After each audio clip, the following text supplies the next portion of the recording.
টিং টিং এই দেখো সিঁড়িতে থেকে পড়ে গেলে কিন্তু আমার দোষ না, আমি বলে দিচ্ছি কিন্তু ঠিক আছে। সিঁড়ি থেকে পড়ে গেলে আমার দোষ না ভাই। ওকে, এখান থেকে আমি স্বপ্ন দেখবো এবার রাতে যে পড়ে যাচ্ছি ও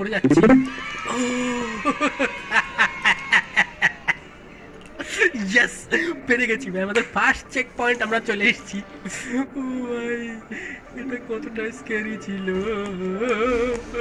দেখো আমরা কত উপর থেকে এই পর্যন্ত এসেছি, ঠিক আছে, অনেক উপর থেকে কিন্তু আমরা এদিকে এসেছি ভাই। যাই হোক, নেক্সট দিন আমরা খেলবো, যদি তোমরা চাও লাইক করে দাও। নেক্সট দিন আমরা দুটো চেক পয়েন্ট পার করব। আজকে আর আমার অতটা দরকার নেই, বেশি প্রোগেটি দেখিয়ে লাভ নেই, ঠিক আছে। তোমরা যদি লাইক করে দাও তাহলে আমি নেক্সট দিন খেলবো। বাই বাই সবাইকে, ভালো থাকো, লাইক করে দিও। আর কার কার ঠান্ডা লেগে গেছে গেম দেখে তারপরে কমেন্টে অবশ্যই বলো। চ্যানেলে যারা যারা নতুন নিশ্চয়ই শখের গেমার চ্যানেলে তাড়াতাড়ি এখনই সাবস্ক্রাইব করো, ফটাফট সাবস্ক্রাইব করো। আর নেক্সটে কী কী গেম দেখতে চাও সেটাও কমেন্টে বলো। বাই বাই সবাইকে, টাটা। পেরে গেছি ভাই, checkpoint 1 complete, let's go.